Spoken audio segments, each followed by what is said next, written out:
Welcome to the Social for Brokers podcast. Today, I have Marcus Nanson. Now, his personal bio in one sentence is he's a great recruiter, he's a good dad of 4, and an awful rugby player, and he loves all things financial services.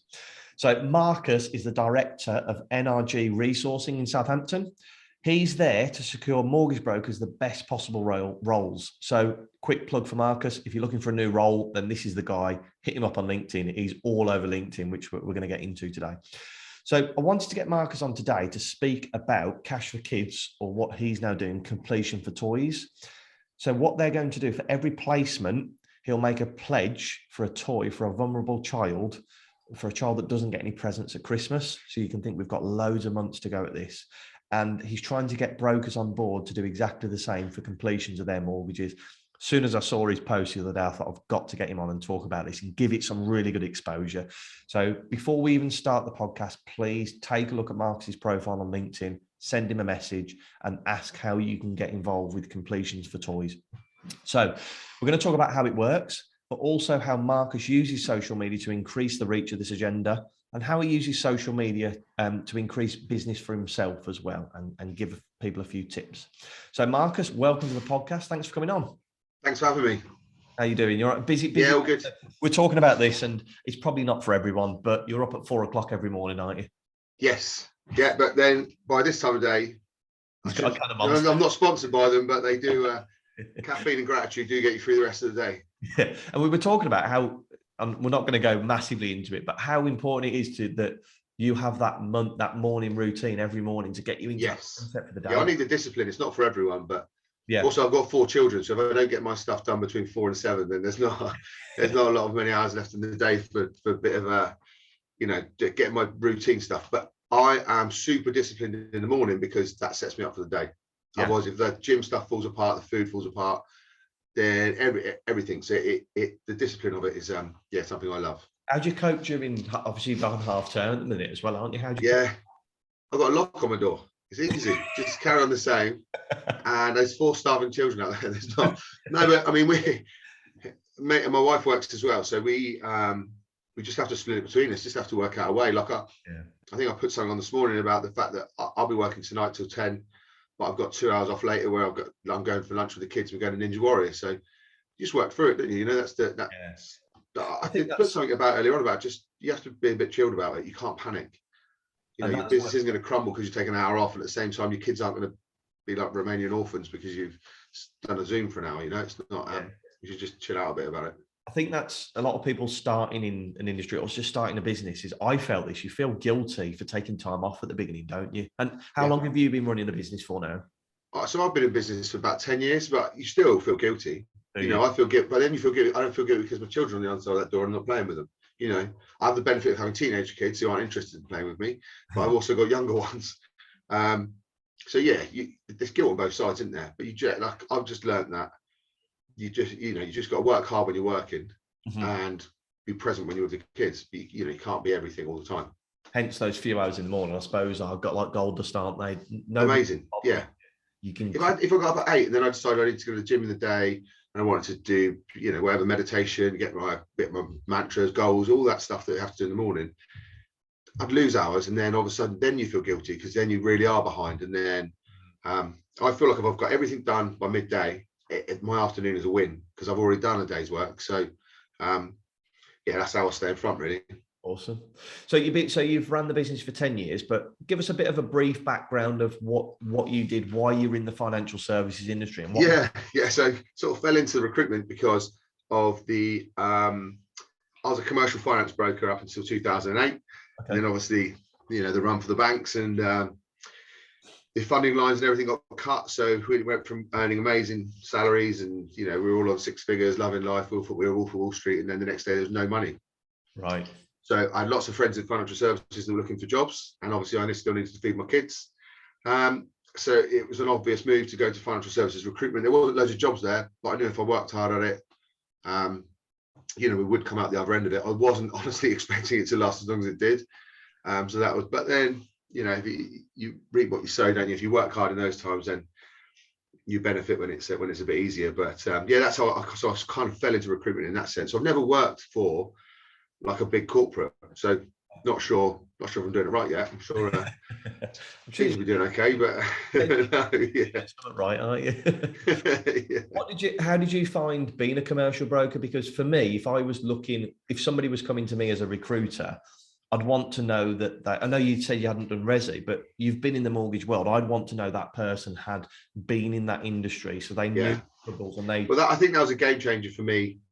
That I understand the terminology, I understand the process, I understand their gripes as well. I understand what's not good. So you're not just reading off a sheet trying to match two things. Like a little bit like if a broker's speaking to someone about their mortgage, if they're not entirely sure, if you're new and you're just trying to work off, oh, that seems to fit, but if you're an experienced person, you know it doesn't for X, Y, Z. You know, I think that's what kind of separates you from a generic. And that's also why I'm so niche in a niche like mortgage broking. I don't think there's anyone else that is as niche as me that only does brokers. So you might get someone who's financial services or deals with lending, broking, etc. But that's my bag. Brokers are my people, so it makes sense that you know, I would always look to help them. And that's something that stands out on LinkedIn because if anybody said to me, and it's something that Dave Corbett says, who works at TMG, the Money Group. Whenever somebody comes to him and he says, look, I'm a footballer and I need a mortgage, he will know somebody that does football and mortgages. Yeah. If somebody came to me and said, I'm looking for a new role, I'd know it's you because you're not just a financial services recruiter. Yeah. You recruit mortgage brokers. So I also think that kind of people make it really hard for themselves being a jack of all trades, because how do you, like, what do you do for content if you deal with 400 different jobs? Yeah. Do you know what I mean? And all you're doing is talk about recruitment, and no one gives a shit about what you do for a living. They only care about what they do, don't they? So it's only about helping someone else with their pain points. So if you're generic, I just think you're making your life harder as well. So your marketing's harder, your target market's harder. I don't know. They might do. Some people might do really well at it, but I just think it's a hard juggle to be good at more than one thing. Inch wide, mile deep is what we kind of describe it at. You've just got to know your industry. It's exactly the same as us. We just do social content for property professionals, so mortgage brokers, estate agents. That's it, because it's something they know. Why lean away from something that you're not 100% sure in? Yeah, and also you'll know everyone's pain points for social media, whereas you don't know a retail shoe company's pain points for social media. So you're learning all the time that where I don't need to learn my job. I just need to get better and better at it.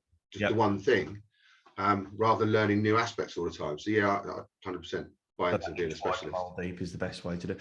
What are you finding? Obviously, you're speaking to loads of mortgage brokers at the moment.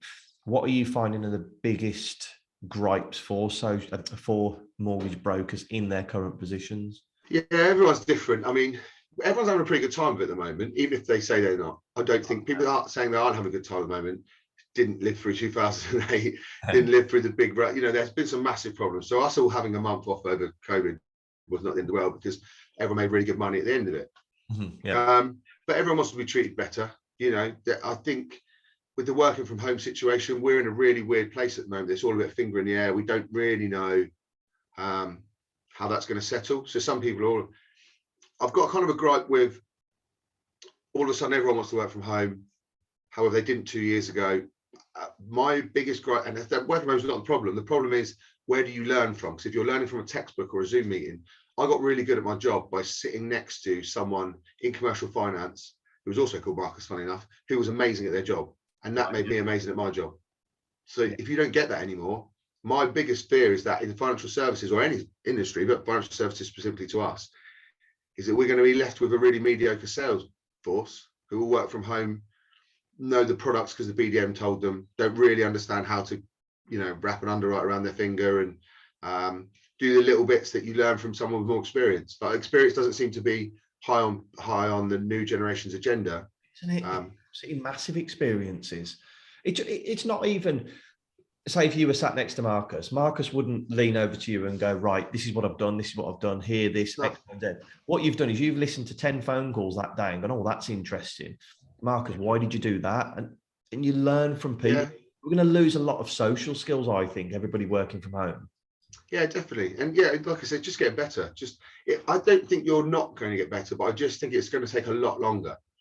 Yes. Sitting next to amazing people. Like if you've got I interview some great people, but like Isla Robertson was saying the other day from Ennis, who was huge, amazing business, Like, everyone wants to be like them. They got, they're ultra high net worth, incredible business. And he was saying he learned his trade in Alexander Hall, where he sat around 50 brokers. Right. So you're always learning. That way you're always learning. You're always competing to be better. That means your product knowledge had to get better. That means you had to find a niche to get it. And that's how they found their niche. And yeah, it's hard to find your niche when you're sat at home. Just, you know what I mean? It's a tricky one. Yeah, you need to be learning from other people, from other brokers. And I do understand the hybrid model in regards to a bit of working from home. And why are you working from home? Because I don't want to be disparaging to people who do, but are you working from home because I know that if I work at 6 o'clock in the morning in my pants, I can make more money and help more customers than I work from home because I want to walk my dog in the evening or in the afternoon. Yeah, it's got to be like a commercial. It's got to be a commercial awareness to it rather than constantly we're all talking about working from home because it's nicer. Yeah, that's it. It's people want it for the comfort, don't they? Sometimes, and which is great if you can do it more and be better at your job. That's a win. If you're doing it so you can sit in your pants and not do your job, then completely different. Doesn't make a lot of sense. I mean, I do a lot of work from home. I don't see the point in traveling. Nobody cares about my office. I go to brokers' offices. So why would I travel, sit in traffic for 40 minutes when I can start work here at 6 o'clock in the morning? Still in my gym gear, shower when I want, get ready, go through meetings and then get out to meetings later on. I'm so much more productive. That's a good working from home option. But if it was because I could come home and watch Netflix for 3 hours, then get in the office. I'm getting really jealous now because I'm thinking you're up at 4, you're getting so much done before 6 o'clock. I'm thinking, even if I could just get up instead of 6:30, 7, get up at 5:30. And I don't want this. Do it for a day. That's the secret. Just do it for a day. Yeah. Do it the next day. I'm really blessed and I'm really grateful for the fact that I don't have to set an alarm. And I think that's probably something wrong up here, but it's a blessing in the sense that every time I go to bed, I'll wake up at 3. Really?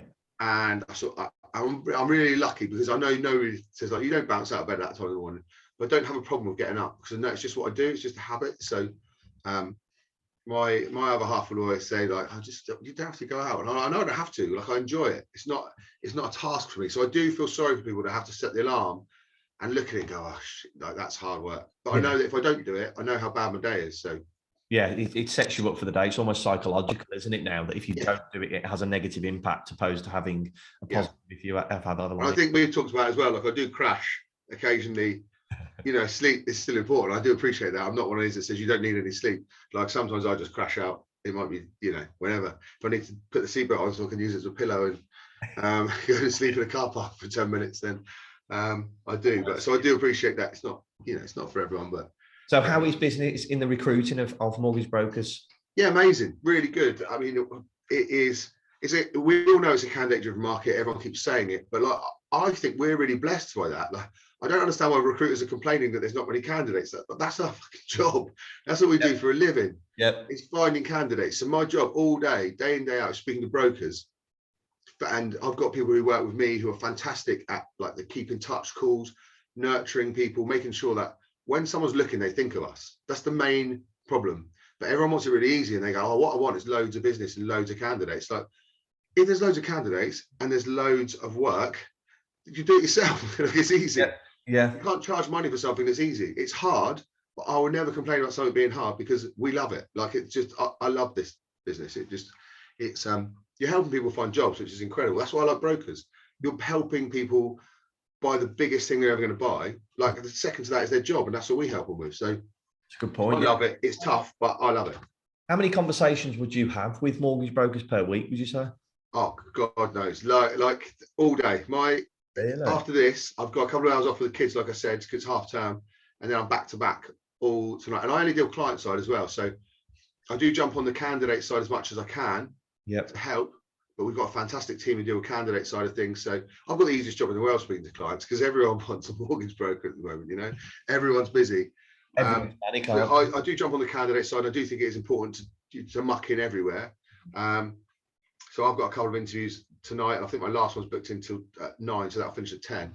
But that'll be tomorrow, next day. We're literally packed out all day, which is great because we learn more. More people you speak to, more you learn.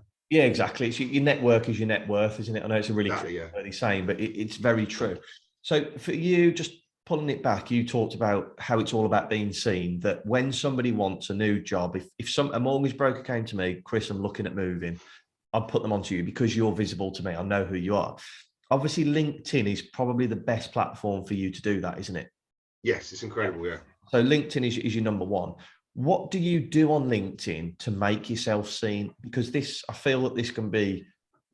I think for me, it is. I speak to brokers all day, so I will find the same 5 or 6 problems that everyone has all day, and I'll talk about it. Right. So I'm not, it's nothing new. You talk about your clients' pain points. And you're not reinventing the wheel. There's no point in me talking about recruitment all the time because no one cares. What they care about is what is the problem with brokers, what are the problems they're having. So I try and talk about that as much as possible. I try and come up with the solutions for that as much as possible. And I think it resonates with a lot of people because when you're really insular in your own business, aren't you? So as a mortgage broker, you don't know that everyone else has the same problems as you because you're looking at social media and Dave's mortgages is smashing it up the road. And and it's not true. Everyone's got the same problems. Leads are an issue, keeping your customers, keep candidate retention.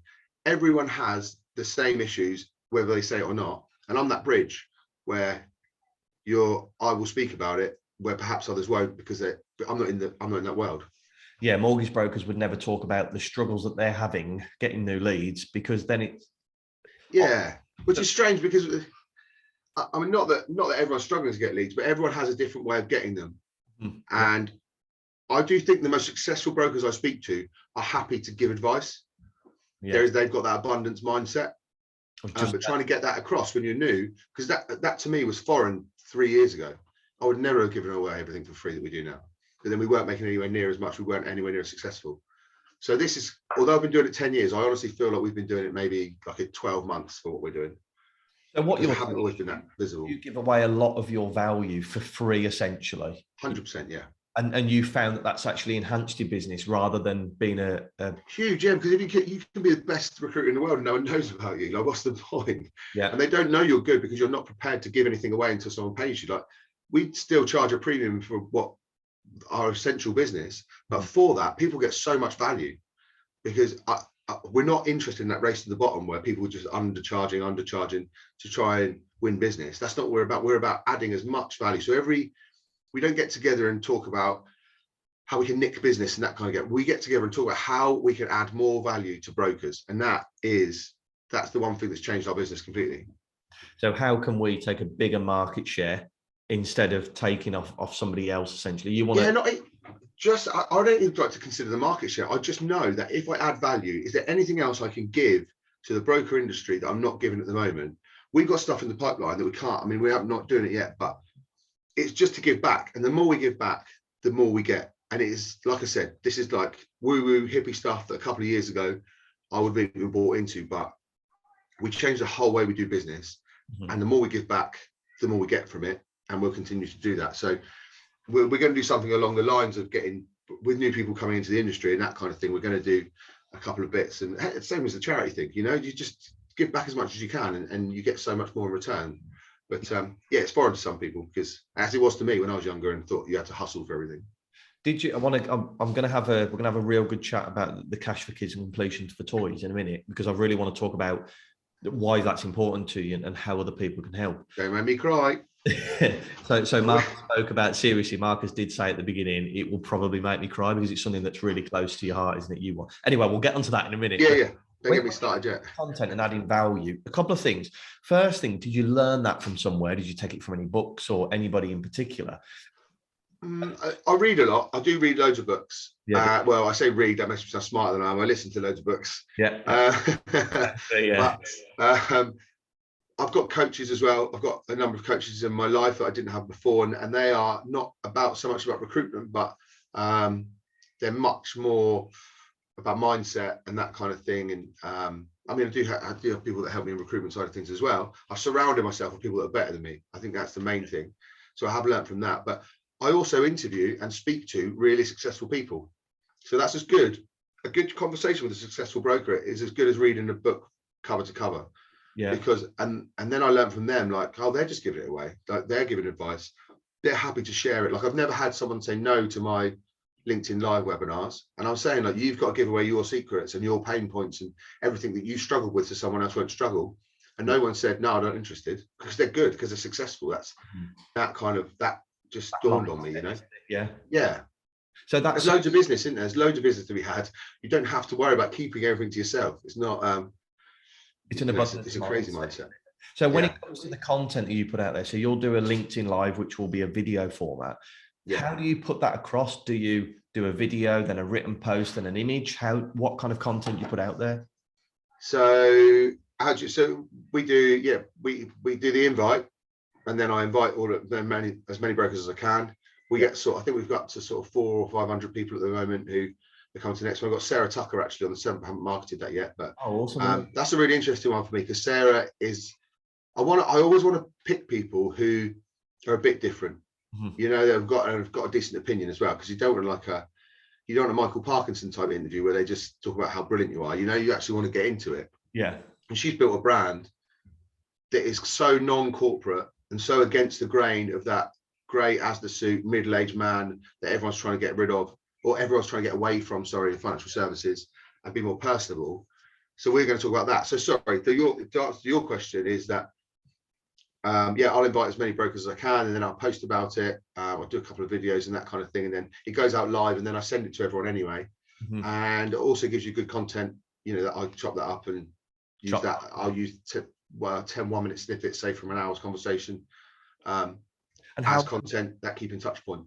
So you'll go and put that content out there. How long do you then spend personally on social media yourself, responding to comments, sending messages? I respond to absolutely everyone.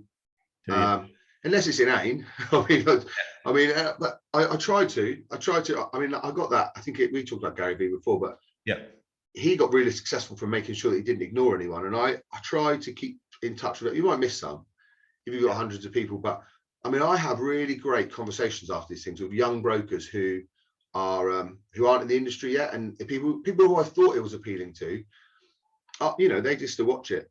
But I have some really great conversations with, they're new, so it's opened up their minds to stuff, and I love that. I love that the new generation are going to get something, because I tell you what, I don't think 10 or 15 years ago you would have got the information you got now. So all the guys I speak to now, they had to learn themselves. They didn't really have mentors. You didn't have social media where you couldn't Google a day in the life of the person that you wanted to be and copy it. Yeah. So it is. I do think there's pros and cons to being new in the industry at the moment, but that's one of the pros, is that you can copy someone, or you can look at them, take the best bits out of and nuggets from experienced, successful people now, and utilize that in your everyday life, which is what a tool that is. And the best thing is not to blow smoke up your ass, but to say, you're out there putting content out there that the next generation might see in 5 years' time and go, Marcus has been talking all these pain points, all these worries I'm having as starting out as a broker. Marcus has spoke about it. So I actually feel more comfortable going into this role because I know everybody else is having the same pain points. Exactly. Yeah. And that's the same thing about being open. I don't think, because I'm an ancillary product, if you like, to the mortgage market, like yourself, we're outside, but we're inside outside. Yeah. We get to do that. We get to bridge those gaps. Mm-hmm. It doesn't affect our business. It improves our business to get people together. So, I think people like us are really important for this industry, to be able to, so for new people to come in and go, that makes sense. What they're saying makes sense. Or that guy, because again, I'm going back on the Ennis side of things. They've just started doing this actually. They're amazing at marketing, incredible. There's a reason they are so successful. But he talked about how they had to pay their staff on a credit card, at the beginning. And you don't hear, when you see that Hugh and Isla, you think of them in Monaco, Dubai. They're amazing what they do. They're incredible, market themselves, ultra high net worth. And he spoke about the pain points at the beginning, about they had a big party, and the next day there was the run on Northern Rock, and they were unaware of it because they were home from their opening. And all of a sudden, so they had to go and find business. So they were forced to do that. But nuggets like that, if you don't know about that, you just see these two really successful guys and you think, God, why am I struggling with first time buyers? And what I mean? You don't see it. It's amazing that you get to see inside the industry. That's what we're trying to do. And we wouldn't have known that if people weren't so honest. You've got to be honest. Yeah, exactly. But that's a successful thing. Successful people will tell you, I haven't always been amazing. Like I just said, we've done this 10 years. I feel like I've been doing it one. Because one is the most you've made most impact. Exactly. One of those, exactly that. Not the most money we've ever made, the most impact we've made, which is long-term success. Yeah, exactly. Yeah. So let's get on to Cash for Kids, because this is a big things that I want to talk about. So I actually saw a post, I think it was about 2 or 3 weeks ago, and you said that you, for every placement in terms of recruitment post, you will donate a toy for vulnerable children that don't have Christmas gifts. Correct, yeah. You are now asking, on the grace of mortgage brokers, to do the same for every mortgage that they place. Would they look at doing a toy? So can you just talk us through the... Yeah, well, it's exactly as you just said. So every year we give a few presents. It's a guilt thing. In December, you go like, oh, there's kids without presents, and we get our 4 to buy them from the shop and then put them in the thing, and they understand that's not one of theirs, or their presents are never counted. So obviously they're lucky enough to never miss out. But it just kind of hit me this year that we spend so much of our time in December trying to ease the guilt of our kids having what they want, that let's do it all year. So we agreed that we would do that all year round. And then it got me thinking, like, we're a small business. We probably only make 100 placements a year. That's 100 kids. It's not a massive deal. We're actually doing 2 now because we've realized that that's not enough. So two toys per placement, one for the broker, one for the person that we've placed is our thing. But so that's 200 toys. Again, that's not enough. So I spoke to a couple of brokers that are close to me, and I said, look, would you be interested in doing for every completion you make? Now, obviously, they make way more completions than we make placements. Yeah. So I said, not everyone has to put in the same amount of money as we do, because it's £35 for a toy. That's what that's how they judge it at the charity. But they're all interested. So I've got sort of 4 or 5 brokers on with them. And I just thought, if we can get it out there, the best thing about the financial services industry is, one, we're all doing well. We've got to be grateful for that, because some industries have struggled recently. Yeah. We haven't. So, and it's just a giving back bit as well. And I liked Cash for Kids. One, obviously, it's children without Christmas presents. Who's not going to, it doesn't matter if you're the worst person in the world, you're still going to not agree with that not being a bad thing. And also the toy side of things is tangible. So it's a product, like, people don't agree with charity because the CEO gets paid a fortune, and the tears down, money tears down. A toy is a toy. They're not going to split it up around a board. And I also think the financial services are amazing at giving stuff away. Yeah. Every time a charity thing comes up, everyone chips in, everyone wants to be part of it. So if I can get as many brokers as possible, I mean, I've actually pledged to the Cash for Kids that I said, what's your biggest donation? And they said 20 grand from a hotel chain. I said, we'll beat that. Right. So that's the stall out. So either I am going to be absolutely skint at Christmas, or I'm going to get some brokers to help out with that. She said, are you sure? I said, yeah, let's do it. I said, financial services are amazing. You give them a target, they'll do it. Right. That's what we're good at. Then that's going to be the target. Let's pull everyone together in the mortgage world, recruitment world, to get to that 20 grand. Yeah, exactly. And there's a couple of recruiters as well I speak to, where they will be on board, financial services recruiters, because it's not a business thing. I was really funny about doing stuff like this, because I don't want it to be like that enhances your business, like virtue signaling. But if you don't do it, no one knows about it. So you're stuck between a rock and a hard place. And as my missus pointed out, she said, if 30 people think you're a self-righteous prick and one person gives a toy, who cares about the other 30 people? So you've done something for the good then. Yeah. No, that's great. I'm going to put all the details in I'll put all your details into the notes of the podcast, so you can get in touch. But if you look for Marcus Nanson on, I've still got to put all the page and stuff, because I've only just done it. The page to get it on, so that'd be fantastic if you could. Any help from brokers. I mean, if you're not a broker and they want to chuck money in, that's fine, but there is a space on there for brokers to set up their own team. So the first few are setting up their own teams, and then we're not going to compete against each other. It's charity, but at the same time, you can see how much you're putting in. You can see the benefit. If you want your clients to put money in, or you can tell people there's email footers and stuff they sent out. So just to get the ball rolling in a bigger sense. But I think it's an incredible charity. And they're saying, like, October, November time, they will send us, and we'll obviously pass that out to the broker people, the kind of the videos of all the toys being delivered and stuff like that. And I think that's amazing. Actually changing lives, changing Christmases, which is changing lives for people that don't have anything, is an incredible cause. Is it just within the UK? Is it? It is, yeah. So what we have done is, because we're in the south, so Cash for Kids is the one that we're collecting our money for in the Hampshire, Berkshire, Dorset region. But what we've said to all our brokers is that if they contribute, we'll pass it on, because Cash for Kids is national. They'll pass it on to their particular area. So if we've got a broker in Manchester that gives us money, a child in Manchester is going to get that toy. Oh, that's good. Keep it low. So we've got last week we donated an amount for a company in Cheshire who we've placed 3 people with them. So 6 toys went to them. So we emailed them and said, just so you know, 6 kids in your area will be getting a toy. So it's nice, it's nice for them as well. Awesome. Such a good idea. So please, if you know any brokers or you want to get involved yourself, send me a message, send Marcus a message, and I'll put them in touch with you. Yeah, that'd be amazing. Didn't even cry, look. Nailed that. Getting better at it. Then you did a promo video the other day, didn't you? You said it. Yeah, I cried in it. Yeah, it's lucky that's edited. It's not too bad. It's just me with really black eyes.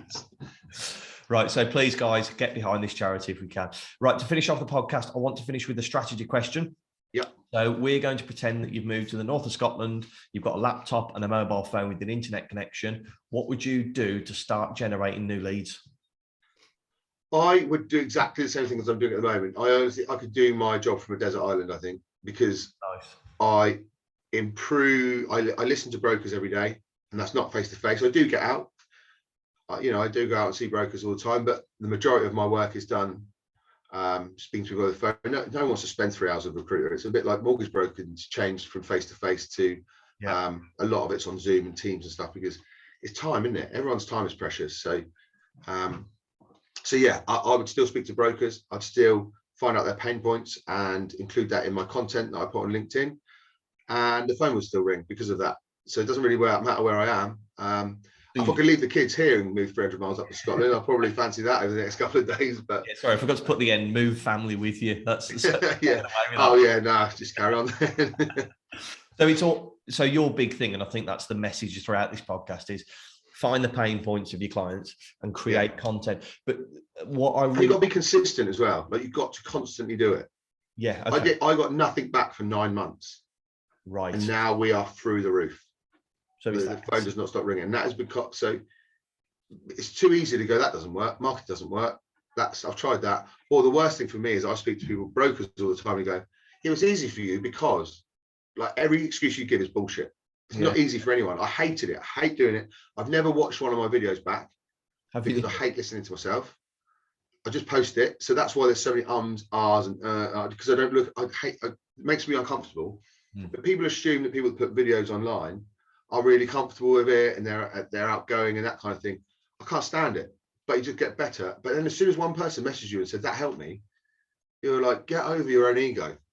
Do you know what I mean? If you can help someone, get over it. What does it matter? Yeah, nobody cares. And what I like about your content is, for example, today you wrote a post about how it's half term at the moment. You wrote about you're going to do some work in the morning, go to Ninja Warrior UK in the afternoon, and then get some work done this afternoon. That's nothing to do with recruitment, mortgage brokers, anything like that. No. Yet you will be able to connect with people and talk with people on a personal level that will buy into you. Yeah. I'll tell you something I learned about that personal side of things is that don't write stuff for likes.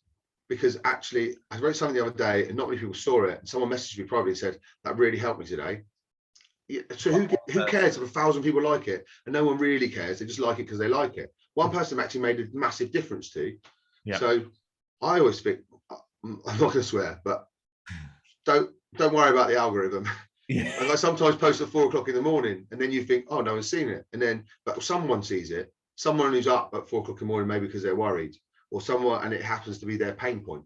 Or I post at night and I don't post when I should. I just think post what you think is, just be authentic. Authentic, yeah. Because when you get on the phone to them, if you've not been authentic with you, if they've been perceiving you as a certain individual on LinkedIn, and then you pick up the phone, spot it a mile off. Spot. Yeah, it's not genuine, is it? Yeah, no, definitely. That's what you got. I know you can. Obviously, marketing is important. We do use external people for. I don't use it for my own videos and my own content because. But they've got to do it for the business. It's only 70 hours in the day.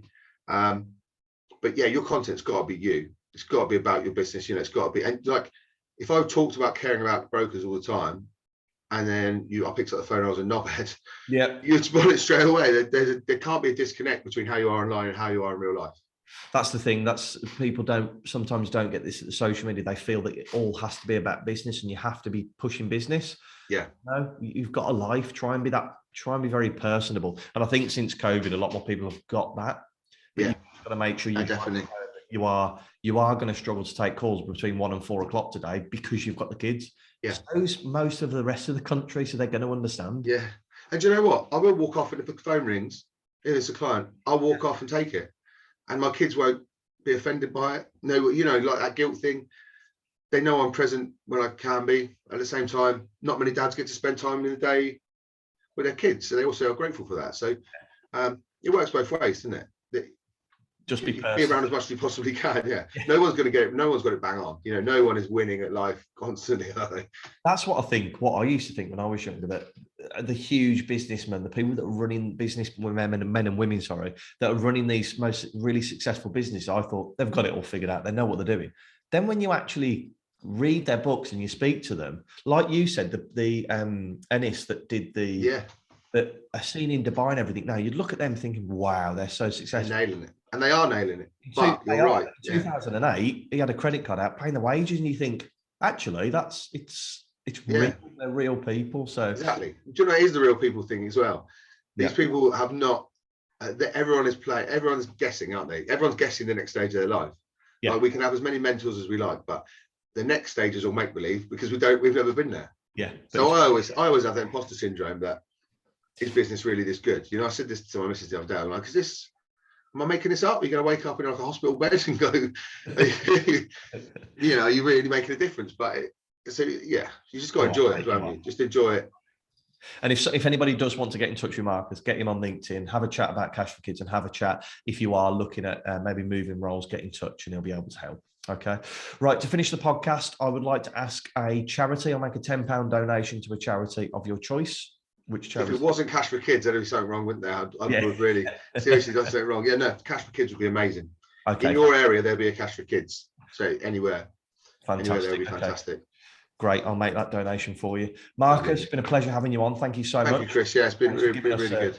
Giving us an insight into your world. And I just love the mindset thing. I think a lot of people can take something from that. Do you know what? I've got that written behind me, but I had that before Zoom. So now it seems like I've done that as a gimmick. But I say this because I say to my kids all the time, like, mindset is everything. You know, it's really important to have a good mindset. So they got that. I think it was a Father's Day a couple of years ago. They got me that sign. And they're like, they can stop banging on about it. So, but now, yeah, obviously it's in the back of my Zooms and stuff now. But it wasn't intentionally there. This was before the Zoom era. For anybody listening to it, just audio, Marcus has got mindset is everything in like big black letters on the wall behind him.